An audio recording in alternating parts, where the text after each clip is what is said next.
A very good afternoon to everyone. Welcome and thank you for making time today to spend a little bit of time with us at Ipsos. We greatly appreciate it. My name is Tasha and I'll be the moderator for today. Just some simple webinar rules I'm sure you all are familiar with by now. If you have any questions, please put it in the Q&A box and I will read them at the end of the session. This is a mini webinar that Ipsos is hosting for now every week with regards to interesting topics that will be of interest to our clients, our friends, and of course for people who are interested to see how the agility in market research is going to be done moving forward. Today, we are very fortunate to have two main speakers, Stefan Sanchez, who is all the way in Singapore, and our service line lead, Abad, for mystery shopping. The two gentlemen will introduce you to the topic itself, agility in mystery shopping, how can it be done during challenging times. Without much ado, I would hand you over to Stefan for the introductions. Over to you, Stefan. Thank you. Thank you, Tasha, for the introduction, and good afternoon to all who have joined today. I hope we are all keeping safe in these challenging times. So we are taking you through a very relevant topic today, given the current COVID situation. So we'll give you an overview of how we can better measure some of your key channels that are under significant pressure due to the various face-to-face operations being closed down or reduced. So those channels of focus are both contact center and digital. So for those of you that are not fully familiar with mystery shopping, so mystery shopping objective is to provide an unbiased feedback from trained customers who are Ipsos mystery shoppers to measure our organization, deliver on brand promises across touch points and channels, physical, call, or digital. So through our vast experience with retailers, we have observed that operational consistency is critical and that mystery shopping is the best research tool to measure this. It is reliable, repeatable, and very robust, a fact that is backed by a 2 billion global industry, of which Ipsos is the largest. Next. So we will touch on the changing behavior and attitudes, and then we'll go into details on how we can still measure performance in both the contact center and digital channels. Next.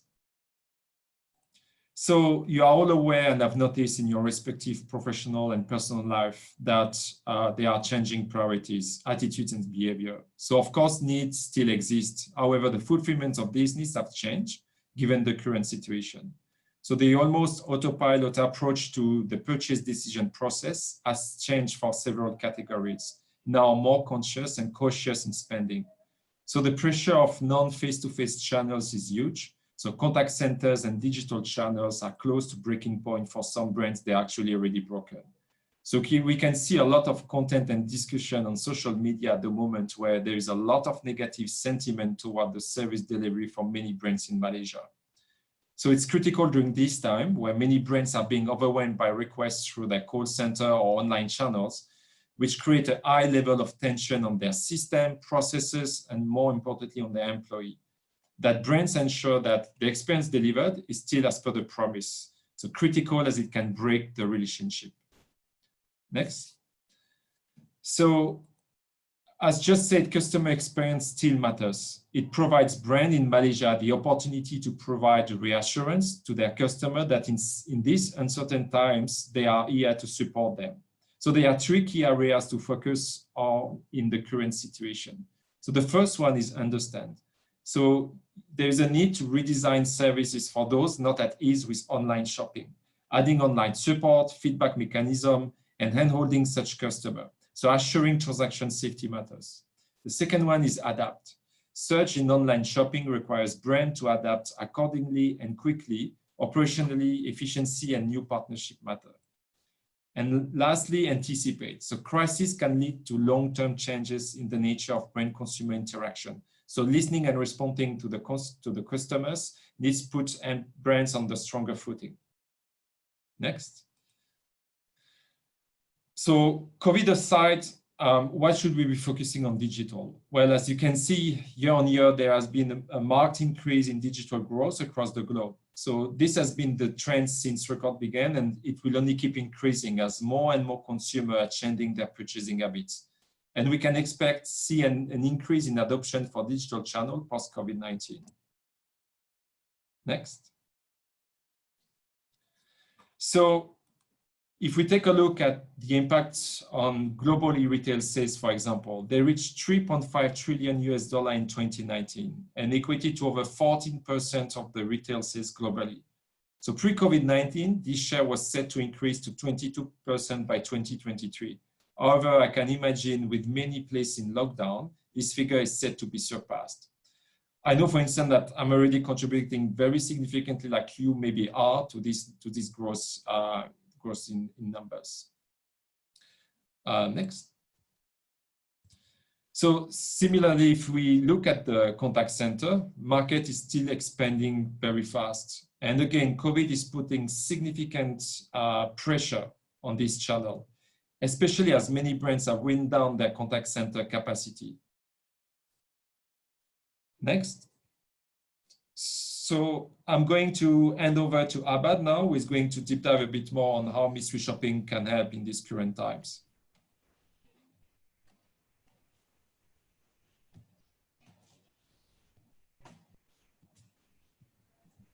Thanks, Stefan. I hope everyone can hear me. Hello, everyone. Good afternoon. My name is Abad.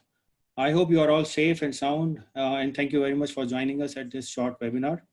As Tasha said, this is short, so it's a really brief overview of a couple of our many mystery shopping solutions. Just that COVID-19 has made these solutions more prominent and relevant these days. However, feel free to reach us in case you want to discuss anything in detail any further. So we'll be talking about two solutions, two methodologies, mystery calling as well as digital mystery shops. Of course, they'll be addressing two different modules. So we'll have two sections, mystery calling to measure contact center performance. And then we will have the digital shops that will evaluate the digital channels. Okay, so let's start with appreciating the role of a contact center.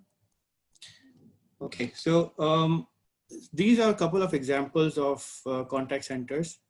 I'm sure you can recall one of these. So the first one is Pizza Hut, and the other one is for Grab. Now, why are these numbers like this?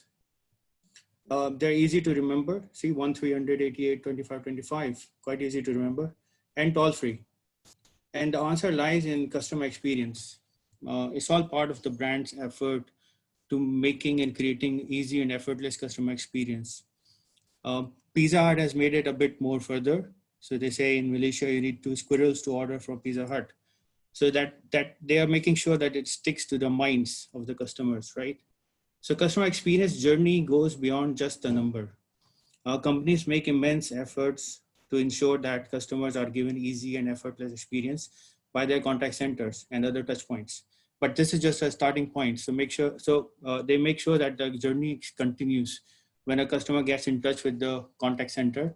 So we need to really see what role a contact center plays first before we deep dive into what mystery calling can do for them. Now, contact centers take care of quite a huge number of tasks and they deal with quite a number of different type of diverse customer base. But broadly, we can maybe categorize them into two areas. So one, they take care of the inbound calls, which can fall under general queries. It could be simple queries, it could be complex queries.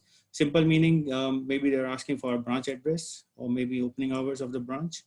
And complex could be more of complaints, incorrect billing, for example, and so on and so forth. So the other thing that a call center does is also outbound calls. So they can make direct calls. They can use it to upsell, cross-sell, or inform their customers about promotions and campaigns. So we can imagine that experience and technical knowledge of agents would differ between the two broad contact center areas. So why are we talking about these? Because understanding these roles help us design a better mystery calling program in terms of scenarios and shopper profiling. So accordingly, we match so when we are trying to evaluate, for example, general queries, we try to match our shopper profile and the scenarios as per the type and nature of the queries. So simple or complex. Same thing goes for the sales. But why is it so important to really evaluate contact center? So we've got a couple of data points. which we want to show to you.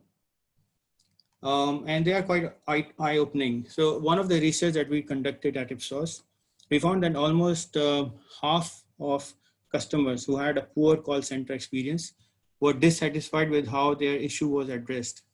And what is more worrisome is the fact that slightly less than 1/3 of them said that they would either reduce or completely stop the brand's usage. So this piece of information is really critical to make sure that the contact center is really up to the mark. Another piece of research that we did, we found that contact centers are high on the list of channels where critical incidents occur. So when we say critical incidents, it means really low satisfaction incidents, which can turn, can lead to complaints, negative recommendations, and ultimately lost customers.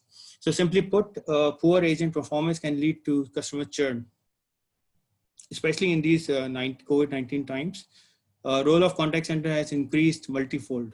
So when other means like in-person visits are not possible due to lockdowns, the only resort that your customers have are perhaps contact centers or the digital channels, which puts even more pressure to the agents to solve and resolve whatever the queries customers have. So the call volume has increased, stakes are higher, and on top of this, agents are also pressurized. So they're working from home, new agents are less trained, so or no or low or access to customer data that can delay their info processing and so on. So all of these, all the more important now to have some kind of assessment program in place and give constructive feedback to the agents. Now, what are the questions that mystery shopping can answer? So broadly, these are the questions. So brand and operational standards, regulatory requirements, and so on. So, but why are we interested in answering these questions? Because they lead us to something we called return on customer experience investment. So because they help us with the brand's efforts for customer retention, acquisition, and turning happy customers into brand advocates.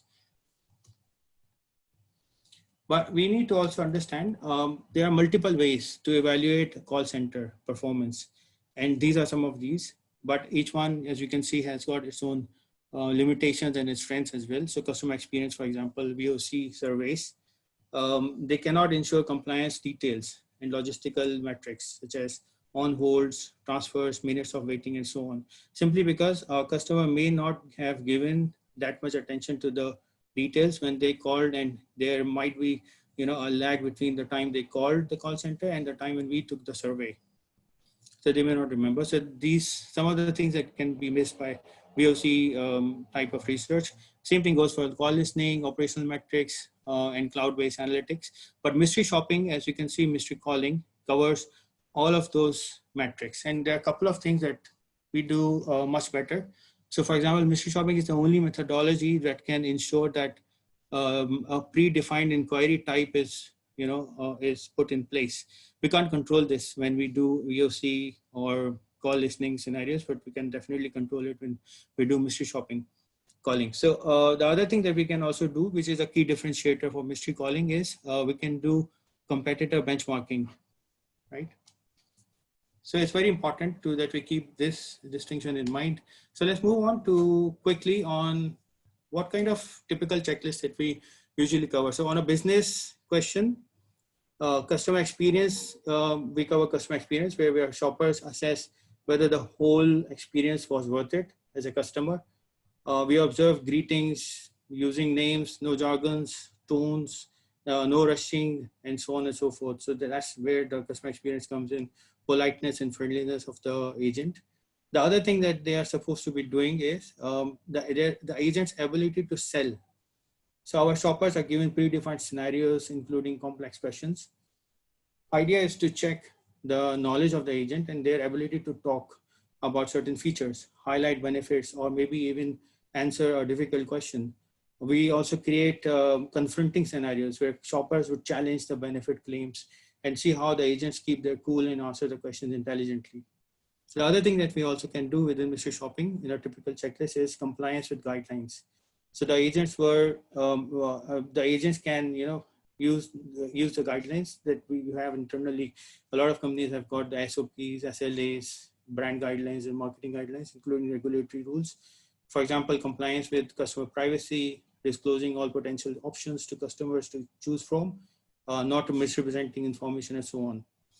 So all of these can be covered in a mystery calling scenario. Plus, we can also add contextual questions, which includes shopper profile, date and time of the call, and so on. So we can generate a lot of insights when looking at the findings in comparison to these contexts. For example, we can compare results by peak and off-peak times, by shopper profiles, and so on and so forth.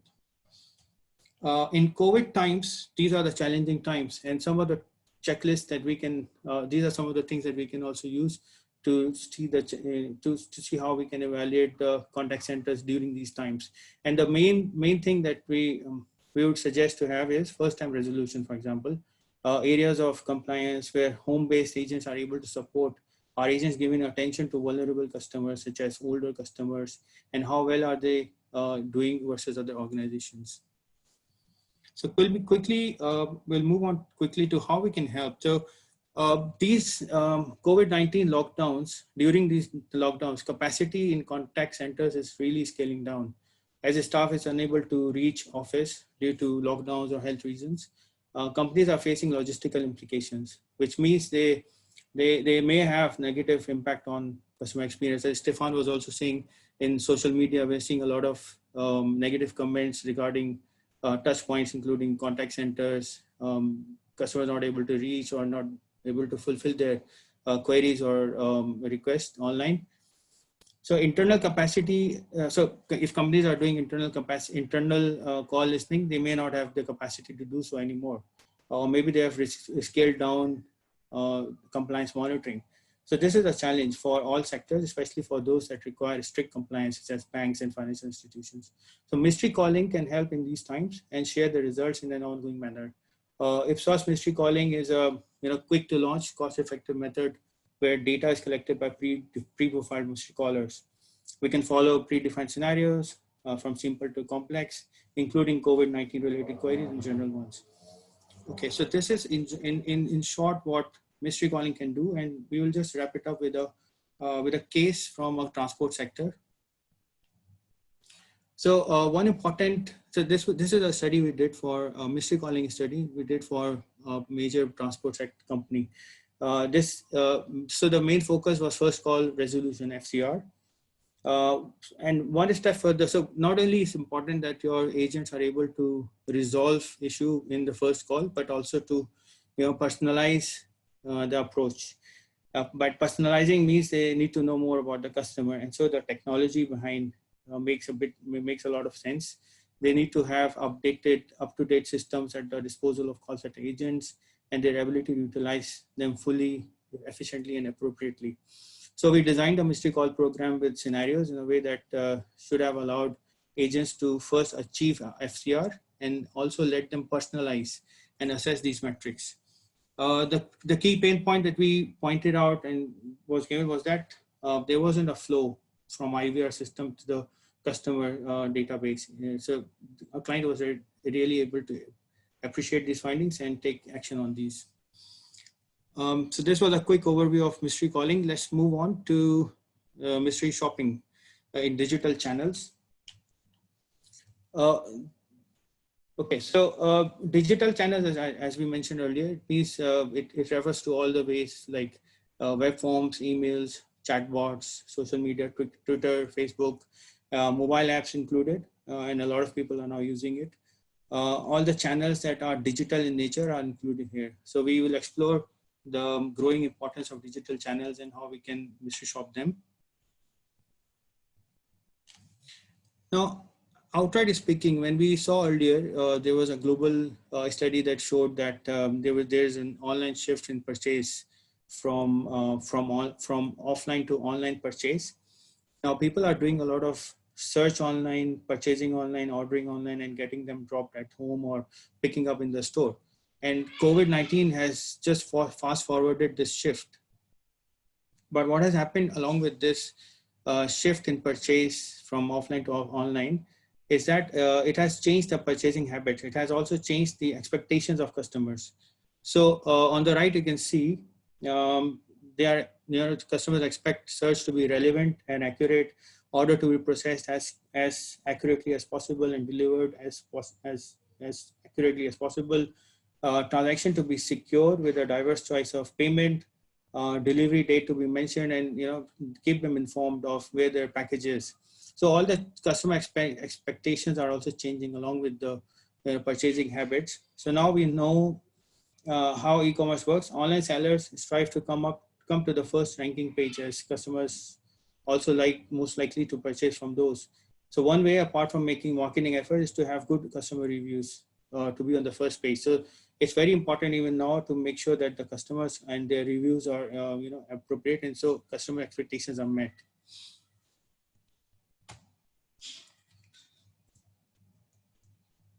So changing customer expectations are prompting brands to make additional promises. So you can see here, to the end user, we are saying next day delivery, or perhaps even same day delivery, free cancellation, 24/7 service, easy hassle, free returns, guaranteed. We know Airbnb accommodations are now saying COVID-19 proof and disinfected units to assure safety. So a lot of promises are being made, but the point is, again, all these promises when being made, they're supposed to be kept as well. So there should be a way to measure whether these promises are being kept and the SOPs and SLAs are being met, not only for the end users, but what the resellers are doing it on your behalf. So that takes us to the next section, which is next slide, which is, what are the means are there in terms of evaluating these digital channels. So one way is to simply ask your customers for their feedback at intervals of their online shopping journey. So online surveys or tracking systems embedded in websites can track where users are spending their time and so on, but it doesn't really measure certain specific promises. The other way is to also ask your staff for their feedback, but in terms of delivery times and so on and so forth. But there's a tendency that they may not fully disclose all the aspects of delivery, such as having difficulty finding a customer address or how they behave during the delivery and so on. So digital mystery shopping is a promising solution in these cases as well. It overcomes the shortcomings of these other methodologies. It can measure objectively the entire online shopping journey, interact with the staff at intervals to check their professionalism and knowledge. And we can also measure logistical factors, as we see in the next slide. So one thing that we can, we definitely recommend measuring is, so this is the customer journey when they start searching for a brand online. So brand and legal compliance, is it being met or not?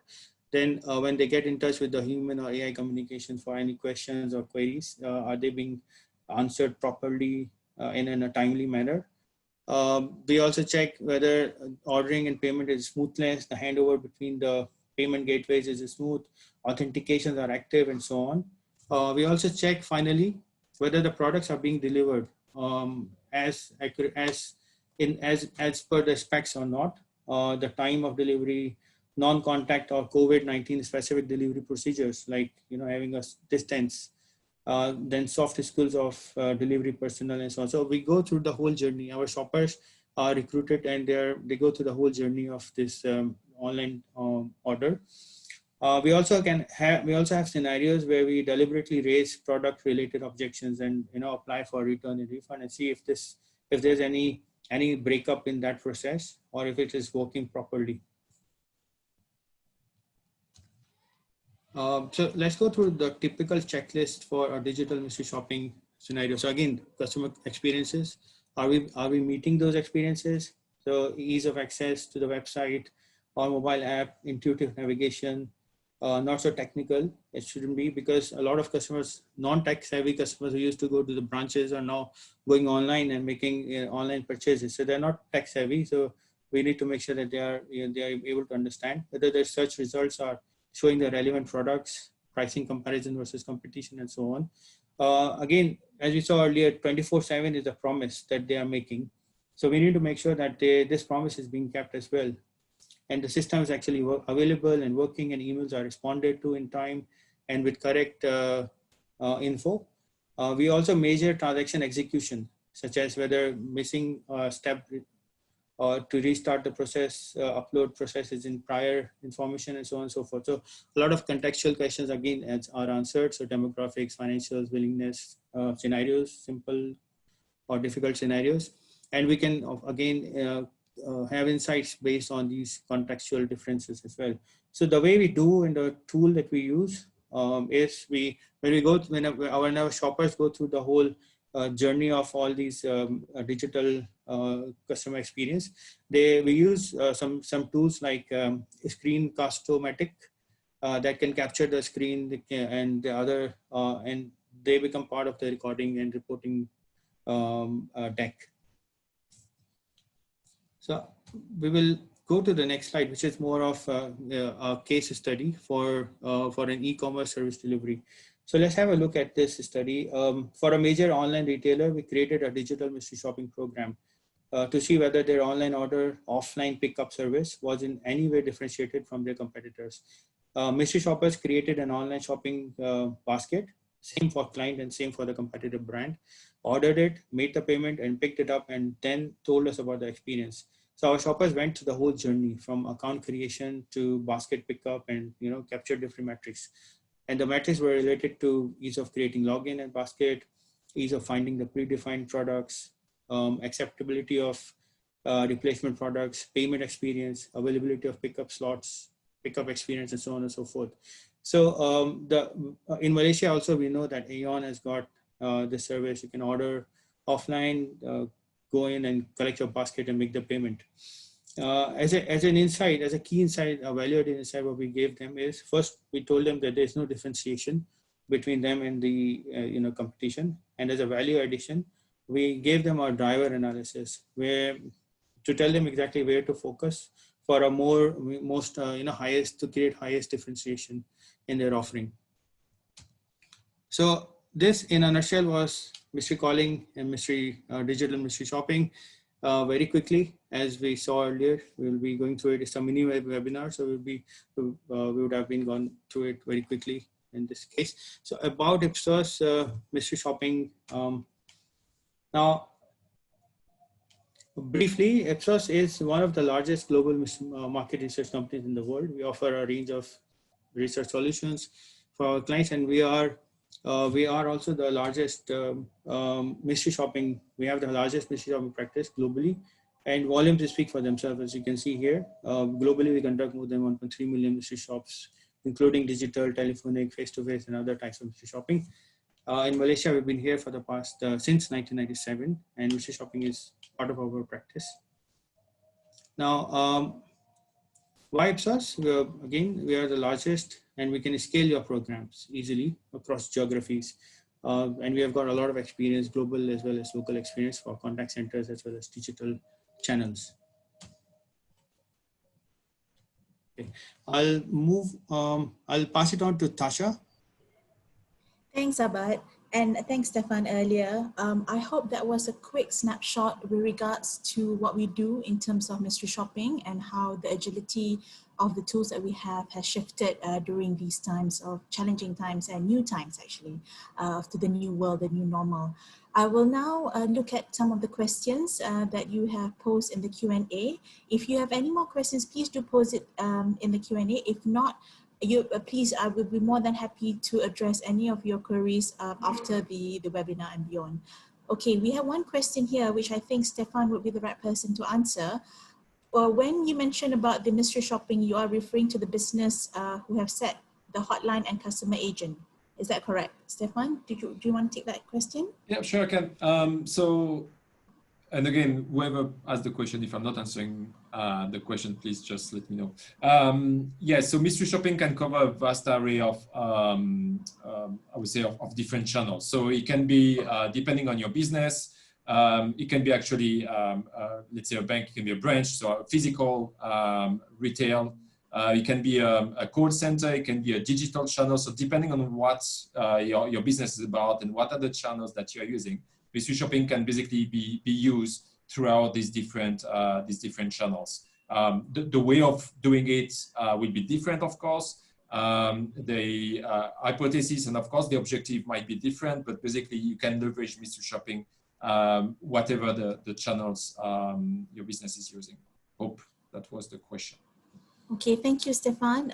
Looks like we don't have any further questions. So with that, we would actually wrap up there's a hand raised. So it's a follow through, Stefan, to that question. How many samples will you do in one company? What is the sample size? What is the representative sample size? Yeah, again, it all depend on, I would say, basically what you are trying to achieve. So if you are a bank with 600 branches throughout Malaysia, for example, versus if you are an e-commerce platform delivering basically your product through third parties. So a bit tough to answer like that, unless I would say it's a specific case, but basically you all depend. It doesn't need, so the main difference between mystery shopping and I would say and the surveys, in survey you do have minimum critical a number of samples to be achieved to have significant data being provided. For mystery shopping, we're a bit more agile, and therefore you don't need to have huge volume of shop to be done to have significant result and value added to your business. So I would say it all depends, and we can discuss about it. It all depends basically on your business and how your company is being structured. Okay, great. We have a raised hand.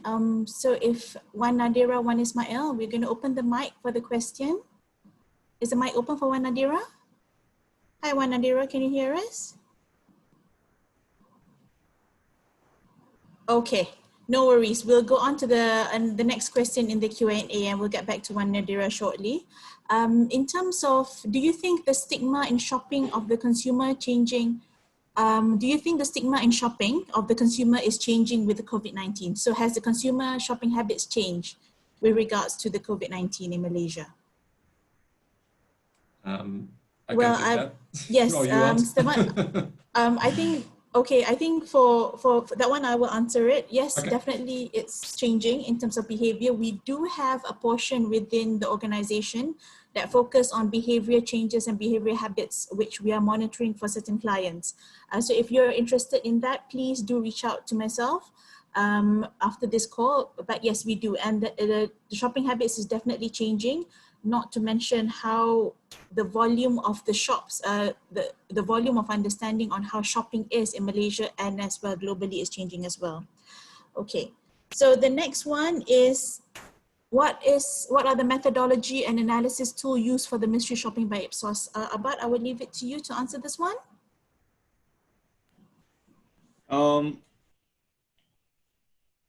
So I assume you're, so we do all type of mystery shopping here in Malaysia as well. So we have face-to-face, in-person branch visits. We have digital mystery shops as well as mystery calling.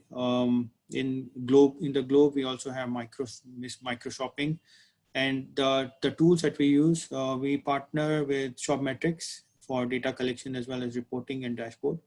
So these two are the main tools that we use.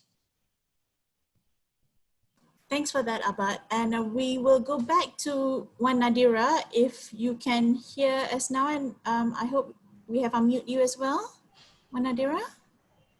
She's still on mute actually, so can we unmute one Nadira? Okay. We still seeing one Nadira. Would you like to ask your question? Okay, no. All right, so maybe I will reach out to one Nadira after this. So once again, there's no more further questions from the Q&A session. Thank you very much on behalf of Ipsos. Stefan, myself, Abad, we would like to thank you again for coming for this event, for this webinar. We hope to see you at the next webinar next week. Details will be sent shortly through Sufyan. Wishing you a lovely day, stay safe and stay well. Thank you, take care, bye.